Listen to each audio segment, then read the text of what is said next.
Y estamos hablando de redes, y redes hay muchas, las hay sociales, las hay comunitarias y las hay también para gestionar los cuidados de las personas mayores, los cuidados de las infancias, los cuidados de las adolescencias y los propios cuidados. Y nos parecía sumamente importante entonces hablar de las tareas de cuidados en un programa que habla de redes, y por eso tenemos en comunicación a Cecilia Merchán, es secretaria de Políticas de Igualdad y Diversidad del Ministerio de Mujeres, Géneros y Diversidad, y una compañera de militancia de muchísimos años.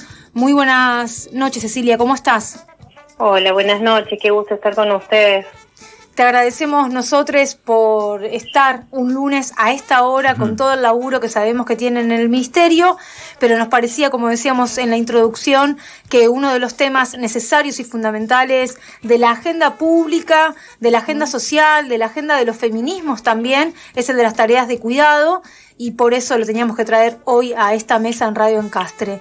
En varias notas que leímos y que seguimos por estos días, te escuchamos o te leímos diciendo que hablar de tareas de cuidado es hablar del corazón de la desigualdad por razones de género, y la frase, además de que es contundente en términos políticos, nos sirve a la perfección para iniciar esta entrevista en clave de ABC, ¿no? Uh-huh. Y lo primero que queríamos saber es cómo definirías vos o qué dirías que son las tareas de cuidado, y por qué, dicho eso, decís que son el corazón de las desigualdades por condición de género.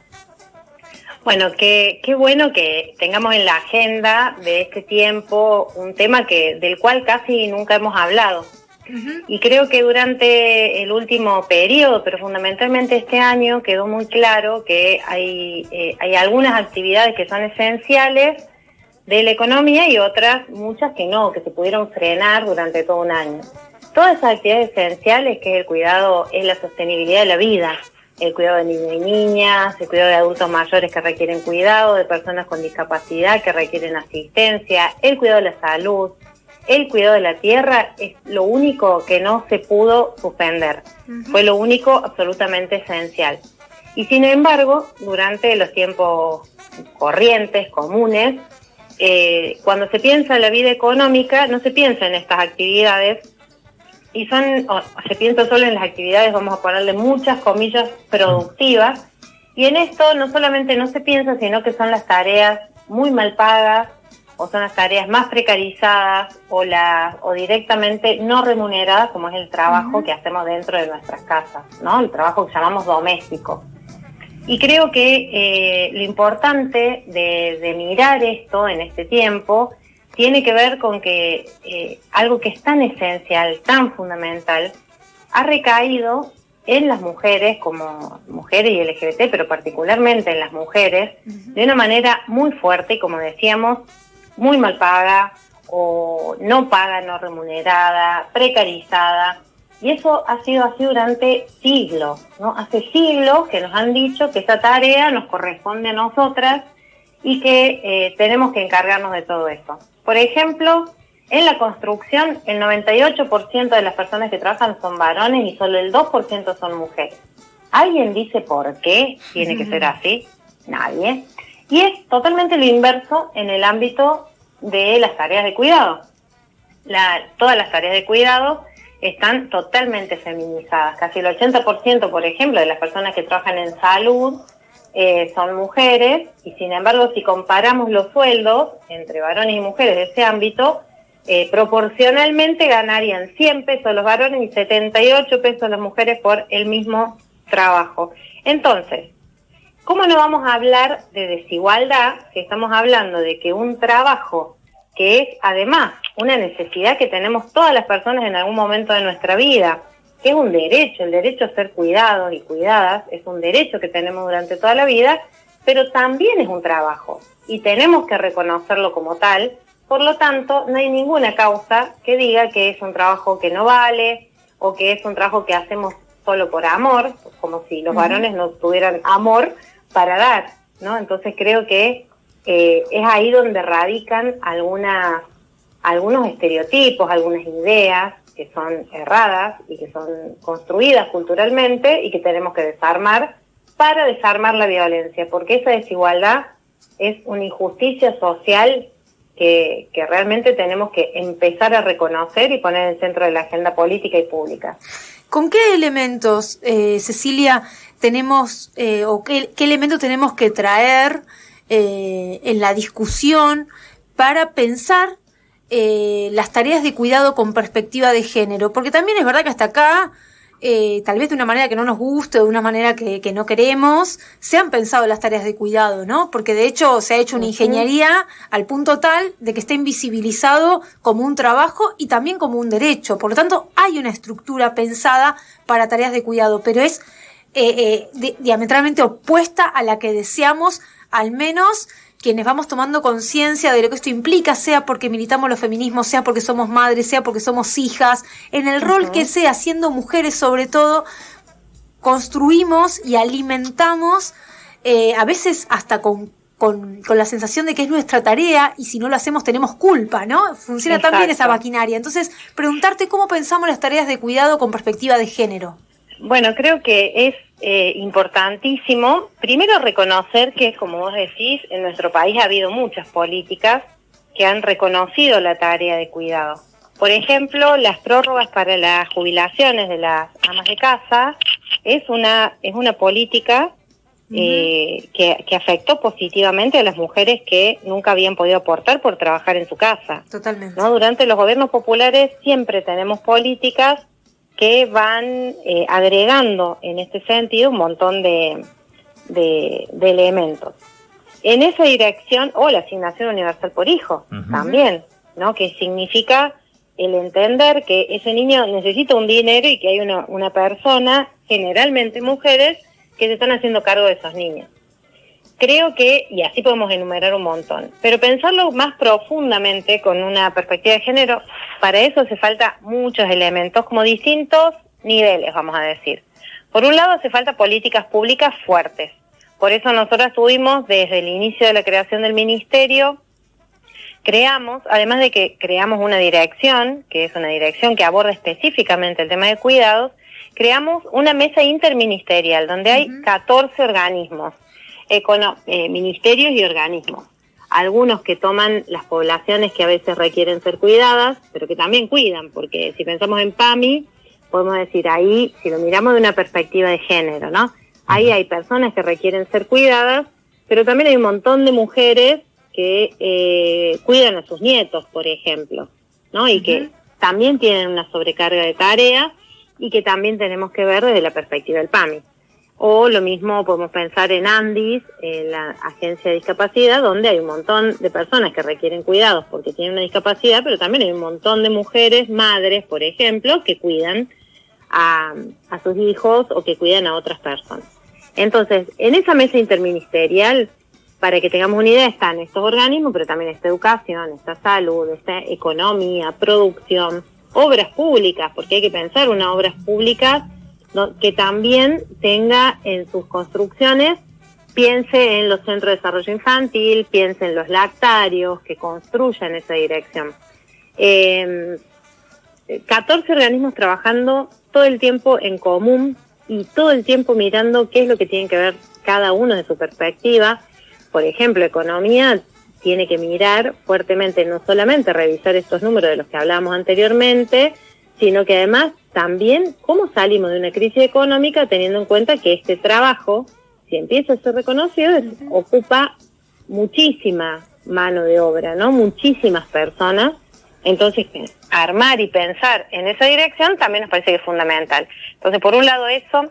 Por otro lado, creamos una comisión para elaborar un proyecto de ley de un sistema integral de cuidados para que sea discutido en la Cámara de Diputados justamente con todos los elementos que tenemos que tener en cuenta. Y en tercer lugar, creamos una campaña que se llama Cuidar en Igualdad, porque como vos decías, esto es algo que tenemos que abordar desde una perspectiva de políticas públicas, pero también como una campaña cultural profunda, constante, permanente, en todo el territorio, con todos los organismos, pero también con el conjunto de la población. Porque desarmar la idea de que nosotras nacimos para cuidar es una tarea fundamental. Estamos escuchando a Cecilia Merchant, secretaria de Políticas por la Igualdad del Ministerio de Mujeres y Diversidades, y te quiero repreguntar en función de este desarrollo que podías hacer, que para muchos de nosotros además es nuestra primera aproximación o conocimiento con políticas públicas que estén en ejecución en este momento. ¿Qué es más difícil para poder, no sé si deconstruir, derribar o para enfrentar la cuestión cultural, el patriarcado o las cuestiones propias del capitalismo, del mercado que bueno, aparecen como en riesgo con estas políticas, ¿no? Es que creo que no podemos pensar el patriarcado sin su atadura tan perfecta con el capitalismo, o sin su atadura tan perfecta con ese mercado y con el neoliberalismo del modo en que está planteado a nivel mundial. Uh-huh.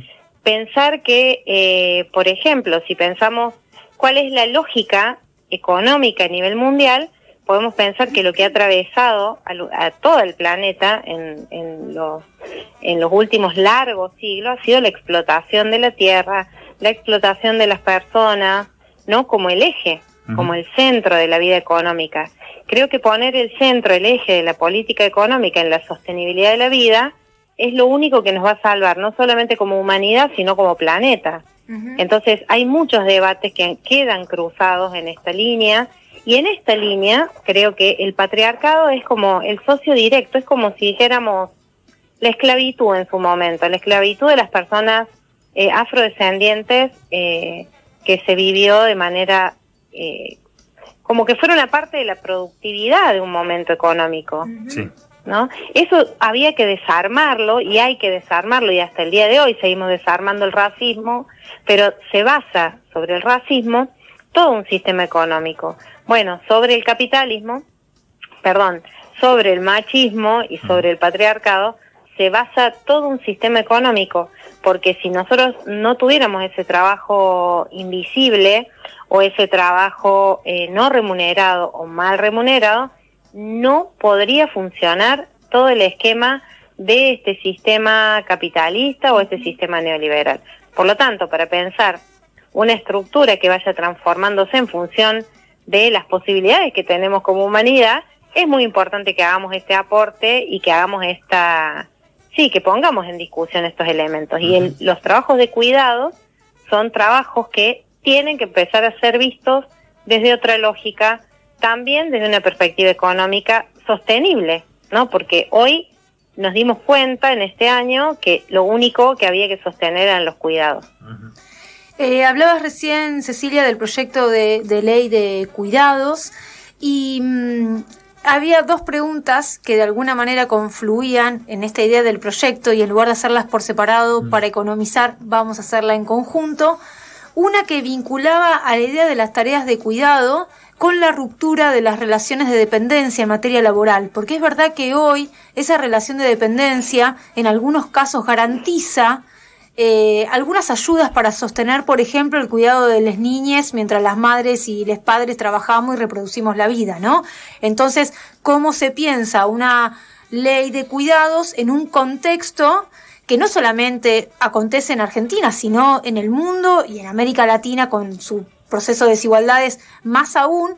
Cómo esos cuidados se piensan, o como esa ley se piensa, sabiendo que cada vez se va rompiendo más la posibilidad de que la relación de dependencia, eventualmente con un privado, garantice condiciones que ayuden al trabajo que haga el Estado. Eso por un lado. Y por el otro, si este proyecto de ley de cuidados contiene o contempla esas redes comunitarias, ¿no? En Mar del Plata tenemos los comités barriales de emergencia, que son una experiencia formidable de organización, y en donde el laburo de las compañeras en las ollas, en las casas, en la repartija de los alimentos es esencial, ¿no?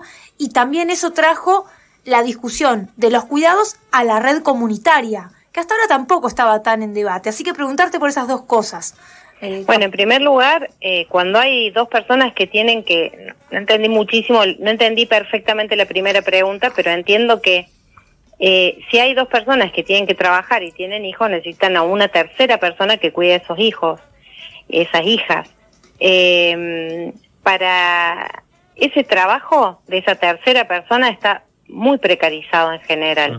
Por lo tanto, el trabajo, y entender que es un trabajo fundamental, para que otros puedan salir a trabajar a otro lugar, ese trabajo es central, porque esos niños no van a poder quedar solos.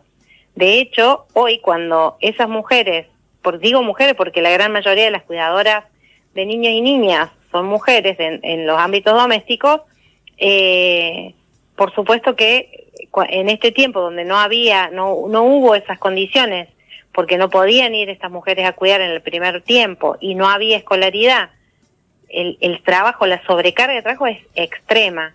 Por lo tanto, para quien cuida, ¿no? Que en general han sido mujeres, quienes cuidaron dentro de la casa. Y por otro lado, el Estado, ahí tiene que empezar a haber una corresponsabilidad en el cuidado, una corresponsabilidad no solamente dentro de la familia, sino una corresponsabilidad del Estado y una corresponsabilidad del mercado. Y el mercado lo regula el Estado. Por eso es que hablamos de una ley integral y hablamos de que no solamente es una necesidad, un derecho, sino también un trabajo, y que hay que reconocerlo con esa profundidad. Y respecto de la segunda pregunta, creo que menos mal que la mencionaste, porque yo no la había mencionado, quizás ella por la hora de la noche, pero creo que los cuidados comunitarios durante la pandemia, por ejemplo, no solamente durante la pandemia, los cuidados comunitarios que existen en nuestro país son increíbles, impresionantes, porque no solamente nos cuidan, justamente esas mujeres en general, en los comedores, en los merenderos, sino que además son las que nos cuidan, sostienen el territorio, pero también transforman la realidad. La transforman exigiendo lo que hace falta, avanzando en promover los derechos. Entonces, es una red fundamental para nuestro ministerio. Esa red es una red que hay que potenciar constantemente, por eso creamos el registro de promotoras y promotores de género y diversidad, que son parte, obviamente, de todas aquellas que están cuidando constantemente en los territorios. Cecilia, hace muchísimos años, mucho antes claramente de ser secretaria de Políticas de Igualdad y Diversidad del Ministerio de Mujeres, Géneros y Diversidad, te conocimos muchas por tu laburo de militancia que hoy trasladás al plano institucional, pero que sigue estando también en la calle, escuchando la expresión de esos feminismos que son inmensos, que son plurales, ¿no? A tu entender, el movimiento feminista, insisto, en la generalidad, ¿no?, registra como una necesidad urgente el discutir y garantizar las políticas públicas en torno a las tareas de cuidado, o todavía hay un paso previo porque seguimos entendiendo que la idea de la tarea de cuidado está muy ligada a las maternidades y es un tema que nos genera un montón de movimiento a las mujeres en los feminismos?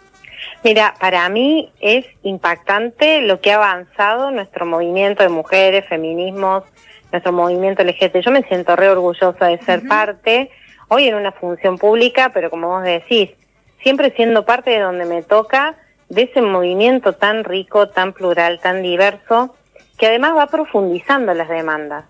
Si nosotros pensamos cómo era hace 20 años todo esto, hoy parece que tuviéramos años luz de avance.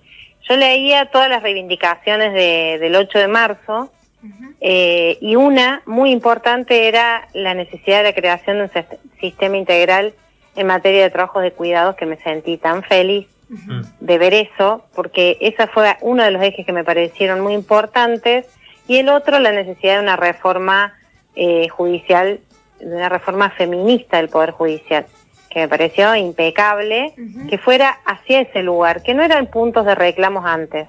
Y hoy sí, creo que hoy estamos en un punto donde queda claro que el movimiento, creo que desde que empezamos con los paros del 8M, empezamos a visibilizar que los 8M queríamos hablar de derechos, pero fundamentalmente del derecho al trabajo.